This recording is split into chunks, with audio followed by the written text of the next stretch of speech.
These were just a bunch of skinny kids just come out of the Depression, and they felt somewhat complex about being called the heroes from Iwo Jima when they didn't feel heroic at all. They felt the heroes were all the men that were still out there fighting, and the men who died on the island.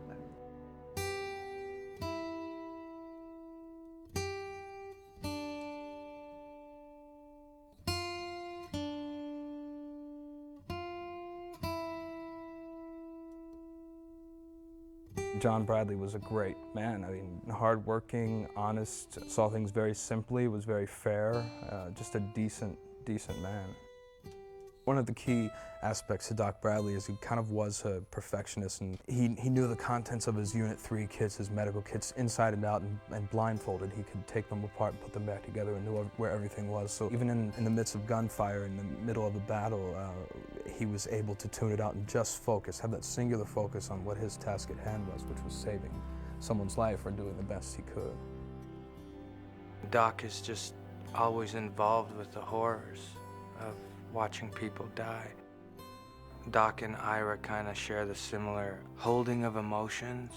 It's like we wear it on our sleeves. There's a surface that you'll always see. Doc Bradley kind of took a father figure role, or like a big brother role towards Iggy. You know, he wanted to look after him. Iggy! Iggy!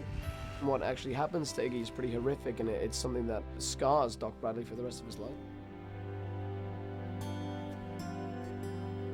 Ira Hayes is just a classic war hero who doesn't know how to deal with his emotions and the horrors of war and having to bring it back to reality.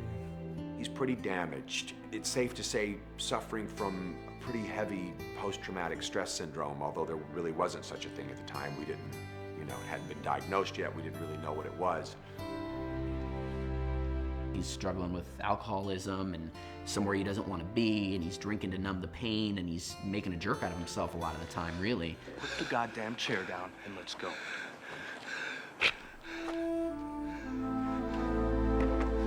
He was a born leader, and yet he just stayed in the shadows. He was one of the best soldiers in the Marine Corps, survived 3 of the bloodiest campaigns, and yet never was promoted, never wanted that sort of limelight.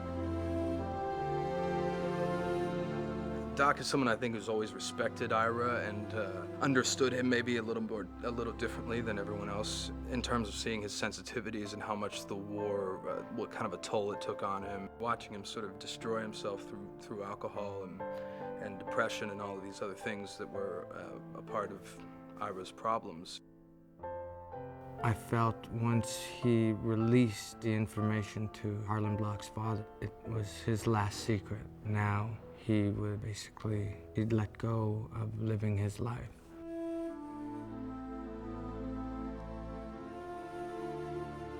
Rainey Gagnon, he's from New Hampshire. He's an only child. Apparently his mom was out pushing him in a baby carriage one morning and ran into his father with another woman pushing a baby carriage.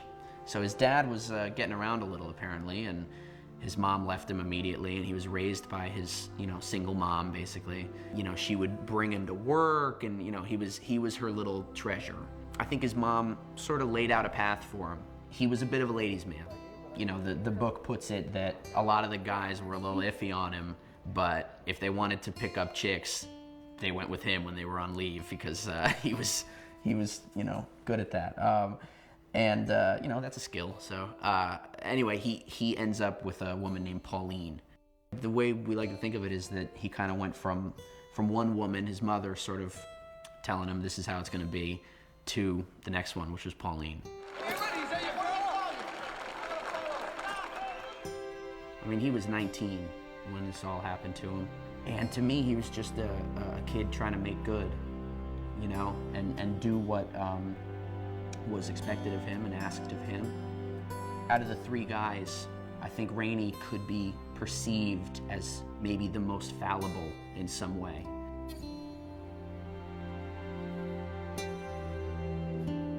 Mike Strank, who's Czechoslovakian born, he emigrated to America when he was 3 years old. He was born on November 10th, which is the Marine Corps birthday. He was in Bougainville, one of the bloodier campaigns in World War II. So he was a veteran among these young men. He was only 23 years old. The average age was only 19, so all the other guys called him the old man, and he was staff sergeant, but he got a lot of combat experience before he was finally killed. He was the type of leader that I think inspired his men to dig deeper because of the amount that he gave in the field. And he promised them all that he would bring them home to their mothers. He died there when he was 24 years old. He was hit by an incoming mortar which came off of one of their own ships. Harlan's from Westcote, Texas. It's where he grew up, where he went to high school, and then he enlisted right out of high school.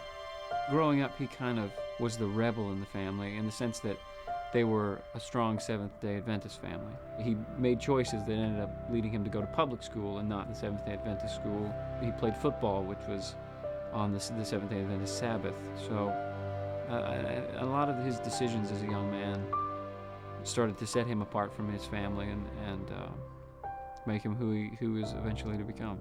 Harlan Block was wanting to be a duplicate of Mike Strank. Basically, it's like you're taking Superman and there's Superboy in the process. Harlan always was just trying to measure up to Mike. Harlan was a corporal, so he was next in command. Mike wouldn't bathe barefooted. He'd wear his boots when he'd take a shower. That makes about as much sense as you shower with your shoes on. And so would Harlan, everything he'd do, the way he wore his helmet. And I think he saw a confidence that Mike Strank instilled in the men, and I think he wanted to be able to do the same thing. Franklin Runyon Sousley. He's from Hilltop, Kentucky. He's 19 years old. Very fun-loving, very happy-go-lucky. Provided a lot of entertainment for the rest of the guys because he was kind of a younger brother to them, I think, and they picked on him a lot. But it was all good-naturedly, and he knew that. He was just terribly gullible, which everybody else enjoyed taking advantage of. Franklin is about the youngest and probably the least worldly of the guys in the platoon.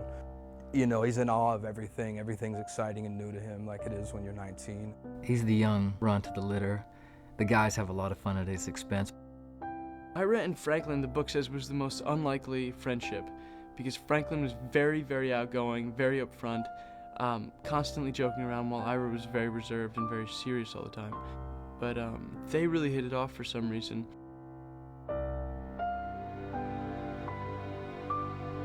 I feel a sense of responsibility to do justice to him and to his family.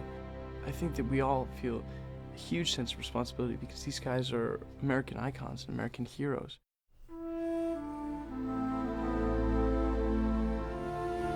There were 6 guys who put up the flag in the famous photo. 3 of them were killed on Iwo Jima, you know, within a week after putting that flag up. It's one of those photographs that you know it the second somebody mentions it. It's like, when was the first time you heard about Santa Claus, or the first time you saw a picture of Elvis? Like, it's one of those images that's just there in your brain that you can't do anything about. It's like you can't even fathom when the first time you saw it was.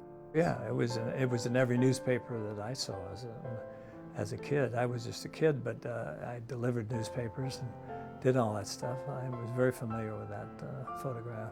Everyone knows the photo, but few people know the actual circumstances of the photo and the story around the photo and the reality behind the Bond tour. And it was the most successful Bond tour in American history. The real heroes are dead on that island. We'd appreciate it if you bought bonds in honor of them. Thank you. The Mighty Seventh Bond Drive, as they called it, which was really, these 3 guys were sort of the focal point of this bond drive. We may not have been able to keep fighting the war without it. This bond drive where they raised $26 billion in 3 months in 1945 to finish the war in the Pacific. I think that America was definitely fed up with the war. They didn't have the stomach for it anymore, and it was a photograph that inspired the public to dig a little deeper. You know, it represented success, freedom. You know, it represented heroism. It's kind of almost like the birth of this celebrity And it's making celebrities out of people who don't really feel that they are celebrities. And you put them up in front of thousands of people, Times Square completely jammed, and so you can see what the pressure it would put on these young men. In other words, they lived at the high end of celebritydom, and then of course as soon as the war was over, it was boom, and everything turned off, and they had to go back and just be regular guys again. That was very difficult for them. Just wait till tonight when there's thousands of cheering people in the stands, it's lit, it'll look a hell of a lot better. The whole Bond tour becomes a very trying experience for all three of the guys. Pretend the other three guys are with you. The dead guys. It wasn't as easy to have everybody know your face back then, and yet these guys were three of the most famous people in America. It's fascinating to think about that, and the overnight change for them, you know, and how hard that must have been, from shooting at another human being to shaking hands and kissing babies, and what a thing to have to reconcile. When you come from Iceland and you're doing all these horrific moments, and then you're in the Rose Bowl, standing on top of this fake mountain, me, Ryan, and Jesse looked at each other going, man, this is ridiculous that these guys had to do this. When, like last week, they're just watching their closest friends die. How they were able to do it.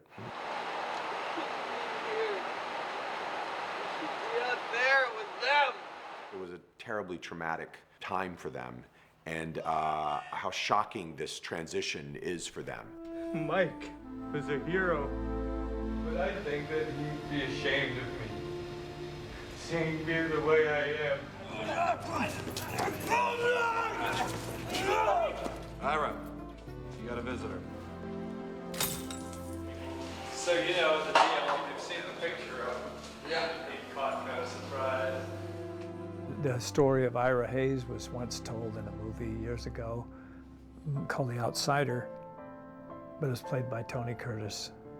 And though it wasn't a bad little film,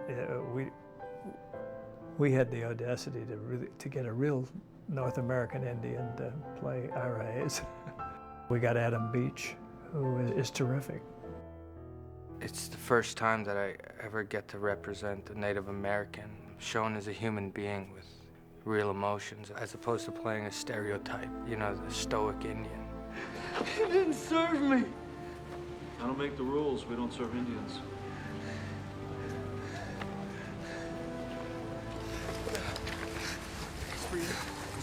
Mike, can you hear us? The medics were always the mother hen of the unit.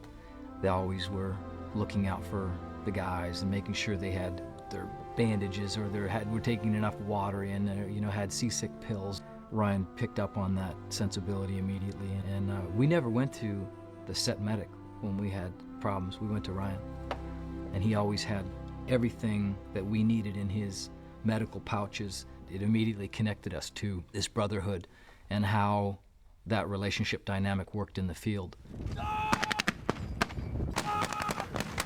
You know, we didn't call each other by our Christian names. We used each other's characters' names. They called me Sergeant, and I called him Doc, and it immediately put you there.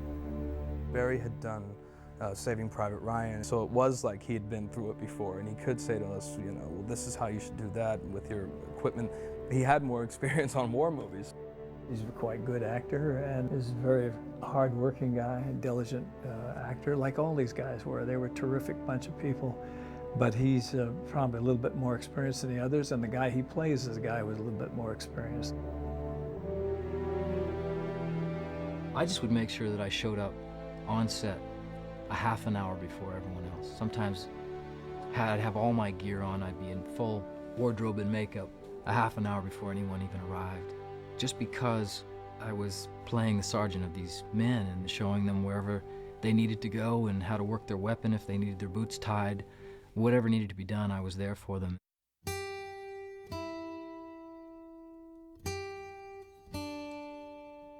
Jesse, I had seen a few things, and I liked his acting very much, and his resemblance to the real René Gagnon was kind of uncanny. Jesse's interpretation of Rainey was the sensitivity that he brought to that character, exactly the way Rainey was, very sensitive and very introspective. and not at all sort of the typical macho soldier type, you know. I was just a runner. That's it. I also spoke to Rainey's son a few times to try to get sort of a more personal and accurate view, you know, from the son's point of view. I felt the responsibility to portray him as, I don't want to say as accurately as I could, but at least be armed with that information, because I think there's a degree to which you should be allowed and even embrace the idea of creative license when you're trying to interpret somebody who really existed, because you're never going to be them. So if you try too hard, you're just going to drive yourself crazy. 28th will land here at Green Beach. The 8th Ammo Company will land here to resupply. Suribachi's guns are the biggest problem. They can hit any point on the island. Joe is only 19. He is the true age of those guys that were out there. Even though he was the younger of some of the other guys, his work ethic was every bit as good as the other guys. No, I didn't hear nothing about no masturbating papers. There are quite a few things in the script where the guys are picking on me, and those were really fun to do. Those scenes were a lot of fun, and it kind of followed us back home for a little bit. Oh, now you're just having fun with me. It's interesting how that relationship dynamic evolved too, because there's another opportunity for an actor to have an ego about the character he's playing and not really want to be made fun of and sort of be the brunt of jokes, but he embraced it and took on that role note for note the way this man was. I got in shape before beginning the picture, and the thing about Harlan is he was a state-ranked football player. His entire senior class that played football, they all enlisted together. So he was in great shape before he even went to boot camp. So I thought it was pretty important to get in as good a shape as I could get in.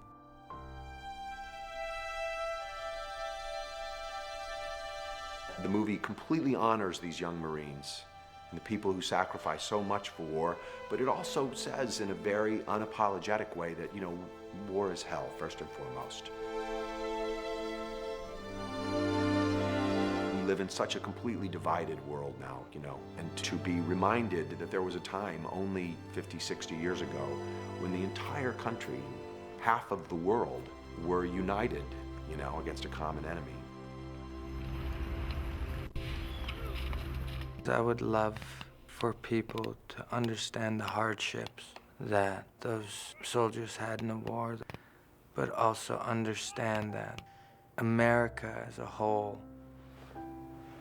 can obviously come together and make a lot of change if they put their minds to it. I feel a lot of responsibility to uphold some kind of honor for the guys that were actually there, and especially the guys that never made it home off of Iwo Jima. To be able to explore what these guys did and what they went through is something that's kind of unfathomable to me. I mean, the sheer terror that you must experience when landing on that beach, when mortars start going off around you, machine gun fire starts cutting people down all around you. Franklin! Fine, Somewhere, it will spark a conversation between a grandchild and a grandparent about that experience, and those stories will be passed on. That's where the difference can be made. Those stories will live on through the generations and will remember the effort and the lives that were lost to preserve the freedoms that we have today.